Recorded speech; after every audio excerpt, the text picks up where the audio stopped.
Hi guys, welcome to our video. So ఈ video ఏమంత length ఉండదు, కొంచెం ఫీవరిష్గా ఉందన్నమాట. సో మీకు అప్డేట్ ఇవ్వాలి అనేసి ఓపిక లేకపోయినా వీడియో చేస్తున్నాను. కొంచెం లాస్ట్ వరకు అన్నా చూడండి, అంత లెంత్ ఉండదు. సో ఇవాళ వీడియో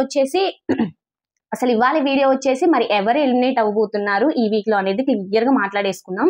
ఎక్కువ నేను ఆల్రెడీ ఒక షార్ట్ లో చెప్పానన్నమాట. ఓటింగ్ రిజల్ట్స్ చూసుకుంటే లాస్ట్ లో ఉన్నది సాయి అండ్ రాముకి 8% ఓట్స్ వస్తే నెక్స్ట్ సాయికి 4% ఓట్స్ వచ్చాయన్నమాట. సో ఇద్దరిలో డబుల్ ఎలిమినేషన్ అన్నా జరగవచ్చు మేబీ, లేకపోతే రాము రాథోడ్ అన్న ఎలిమినేట్ కావచ్చు అనేది అయితే క్లియర్ గా అర్థమవుతుంది. సో ఎందుకంటే రాముకి ఏంటంటే చాలా హోమ్ సిక్ గా ఫీల్ అవుతున్నాడు అనమాట. ఫస్ట్ థింగ్ మనం మాట్లాడుకోవాల్సింది, ఫస్ట్ ఇక హౌస్ లో ఏ గేమ్స్ అయినా పర్ఫెక్ట్ గా ఆడట్లేదు, మంచిగా ఆడట్లేదు, అపియరెన్స్ మంచిగా ఉండట్లేదు, కరెక్ట్ గా అంటే ఇక జాలీగా ఉండట్లేదు, తనంతా హోమ్ సిక్ గా ఫీల్ అవుతున్నాడు, ఇంటి పోవాలన్న ఫీల్ లోనే ఉన్నాడు అనమాట. సో అలా నామినేట్ అయింది కూడా ఆ రీజన్ వల్లే అనమాట. రీతు అయితే రాముని నామినేట్ చేసేసింది. సో తను హోమ్ సిక్ గా ఫీల్ అవుతున్నాడు, ఇంటి మీద బెంగ పెట్టుకున్నాడు, సో ఇక్కడైతే గేమ్ ఆడట్లేదు అనేసి తనైతే నామినేట్ చేశాడు. క్లియర్ కట్ గా అర్థమవుతుంది. బట్ ఏంటంటే ఇక్కడ రాము చాలా మంచి ఆపర్చునిటీ వచ్చింది, ఆపర్చునిటీ తను యూటిలైజ్ చేసుకోవట్లేదు అనేది క్లియర్ గా అర్థమవుతుంది. సో ఇంకో ఛాన్స్ ఇస్తే బాగుండు అనుకున్నాం, కానీ ఫస్ట్ నుండి చూస్తుంటే డౌన్ అయిపోతా ఉందన్నమాట. రాము గ్రాఫ్ అంతా కూడా డౌన్ అయిపోతుంది. సో ఇంకా చూసుకుంటే సాయికి ఇంకొంచెం ఆపర్చునిటీ ఎక్కువ ఉంటది, ఎందుకంటే తను బాగా అంటే ఉండడానికి ట్రై చేస్తున్నాడు, ఉండాలని అనుకుంటున్నాడు, అయితే తనకి ఎక్కువ జీల్ ఉందన్నమాట. సో రాముకి అయితే అంత జీల్ కనపడట్లేదు కాబట్టి సో రాము రాథోడ్ అయితే ఈ వీక్ లో నుండి ఎలిమినేట్ అవ్వబోతున్నారని ఫిక్స్ అయిపోయింది గాయస్. సో ఆ రీజన్స్ తో రాముని అయితే ఎలిమినేట్ చేశారు.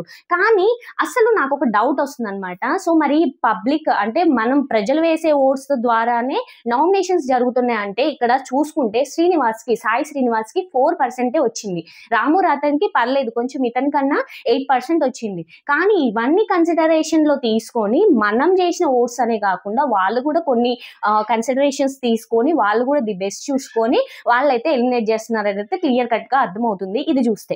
సో ఇక్కడ రాము రాథోడ్ అయితే ఎలిమినేట్ కావడంలో అందరికి ఫెయిర్ అనే అనిపిస్తుంది, ఎందుకంటే సో తను గేమ్స్ అనేది ఇక స్టార్ట్అప్ ఇక ఎండ్ చేసేసాడు, తను ఇక ఆడట్లేదు, ఏదైనా గివ్ అప్ ఇచ్చేయడం, ఏదైనా పార్టిసిపేట్ చేయడానికి కూడా ఒంటరిగా ఉండడం అనేది అయితే క్లియర్ గా అర్థమవుతుంది అనమాట. సో రాము రాథోడ్ అయితే ఎలిమినేట్ కావడం బయట కూడా ఫెయిర్ అని అంటున్నారు. సో మీ ఒపీనియన్ కూడా చెప్పండి, రాము రాథోడ్ ఇంకొన్ని రోజులు మీరు చూడాలనుకుంటున్నారా, లేకపోతే అందరూ హోమ్ సిక్ గా ఫీల్ అవుతున్నాడు సో అతను వెళ్ళడమే కరెక్ట్ అని మీరు అనుకుంటున్నారో లేదో కామెంట్ చేయండి. సో మనం మెయిన్ గా మాట్లాడుకోవాల్సింది ట్విస్ట్ అనమాట. సో ఈ వీక్ లో ఏంటంటే బిగ్ బాస్ ఒక ట్విస్ట్ ఇచ్చే అవకాశం ఉంది, డబుల్ ఎలిమినేషన్ కూడా జరగవచ్చు అనేది అయితే క్లియర్ గా అర్థమవుతుంది. సో ఒకవేళ డబుల్ ఎలిమినేషన్ జరిగితే ఇక్కడ సాయి ఎలిమినేట్ అవుతాడు అనేది అయితే మనకి ఇక ఫిక్స్ అయిపోయినట్టే అనమాట. సో అది లేకపోతే ఇక రాము రాథోడ్ అయితే అవుట్ అనమాట. So out of the game ఈయన వచ్చేసి ఎలిమినేట్ అవబోతున్నాడు. సో డబుల్ ఎలిమినేషన్ ఉంటే కనుక సాయి అన్న భరణి గారు మేబీ అతనికి అయితే ఛాన్సెస్ లేవులే, కానీ మాక్సిమం సాయే. ఒకవేళ అటు ఇటు అయితే మాత్రం భరణి గారు అయితే డబుల్ ఎలిమినేషన్ లో వెళ్ళే అవకాశం అయితే ఉందన్నమాట. సో ఇక్కడ వరకు అయితే ఎలిమినేషన్ గురించి మాట్లాడుకున్నాం కదా. సో సాటర్డే ఎపిసోడ్ ఎలా ఉంటది అనేది అయితే ఆల్రెడీ మనకి శివ రిలీజ్ చేస్తున్నారు కదా. సో దాని గురించి అయితే వాళ్ళు పార్టిసిపేట్ చేయడం, దాని గురించి సాంగ్స్ అదంతా నార్మల్ గానే ఉంటది, ఎవరికి అంత కోటింగ్ ఇచ్చే అంత అయితే లేదనమాట. సో ఇదైతే సండే ఫండే లాగా ఉంటది అన్నది అయితే క్లియర్ గా అర్థమవుతుంది మనం ప్రోమోస్ చూసినా. ఓకే ఇక ఒకరిని ఇద్దరిని వేస్తాడేమో నార్మల్ గా, కానీ ఎక్కువ అప్రిషియేషన్స్ ఎక్కువ వస్తే దివ్యాకి, సుమన్ గారికి అండ్ రితుక్ కూడా వచ్చే అవకాశం అయితే ఉందని అయితే క్లియర్ గా అర్థమవుతుంది.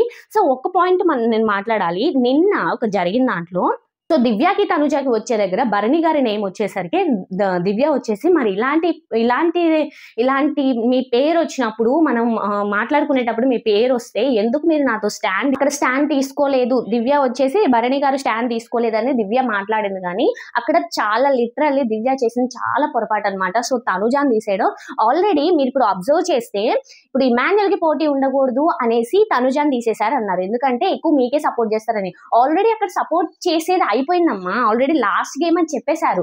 సో తర్వాత వీళ్ళిద్దరు మిగిలే వాళ్ళకి టాస్క్ పెడతారని మినిమం కామన్ సెన్స్ లేదా? సో ఓకే నీ అజెప్షన్ చూసుకుంటే ఇమాన్యుయలే గెలవాలని నువ్వు అనుకున్నావు. సో మరి తనుజాకి ఇమాన్యుయల్ పెట్టినా కూడా ఎలాగైనా ఇమాన్యుయలే బాగా ఆడతాడు కాబట్టి మళ్ళీ ఇమాన్యుయలే గెలుస్తాడు.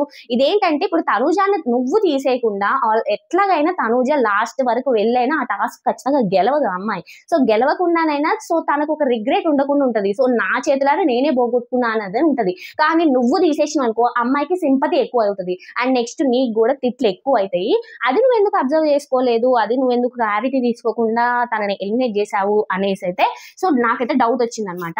సో అక్కడ భరణి గారు కోపంగా చూడడానికి కారణం కూడా అదే, ఎందుకంటే ఊకే ఎందుకు అమ్మాయిని నువ్వు కూడా పర్సనల్ గానే అమ్మాయిని ఎలిమినేట్ చేసావు అనేది అయితే క్లియర్ గా అర్థమవుతుంది అనేసి భరణి గారికి కూడా అర్థమైంది అనమాట. సో నువ్వు ఆ పాయింట్ కాకుండా ఇంకేదైనా పాయింట్స్ చెప్పేసి లేదా రితుని తీసేసినా బాగుండేది. రితుకి నువ్వు ఎట్లాగో చెప్పలేదు కాబట్టి తనుజాకి నువ్వు చెప్పావు, రితు తనుజ ఉంటే నేను నీకే సపోర్ట్ చేస్తాను తనుజ అని చెప్పాక కూడా తనుజాని తీసాడు.